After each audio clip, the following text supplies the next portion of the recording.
Governor కోట ఎమ్మెల్సీల ప్రమాణ స్వీకారానికి break పడింది. తదుపరి ఉత్తర్వులు ఇచ్చే వరకు కొత్త ఎమ్మెల్సీలతో ప్రమాణం చేయించవద్దని తెలంగాణ హైకోర్టు ఆదేశించింది. కాగా గవర్నర్ కోటాలో కొత్తగా ప్రొఫెసర్ కోదండరాం, అమీర్ అలీ ఖాన్ ఎన్నికయ్యారు. ఈ నియామకాలను సవాల్ చేశారు దాసోజు శ్రవణ్ సత్యనారాయణ. నిన్న తెలంగాణ మండలికి ప్రమాణ స్వీకారానికి కొత్త ఎన్నికైన సభ్యులు వచ్చారు.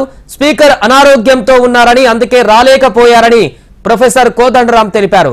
నేడు ప్రమాణ స్వీకారం చేస్తామని అన్నారు. ఇంతలోనే కోర్టు తదుపరి తీర్పును ఫిబ్రవరి 8కి వాయిదా వేసింది.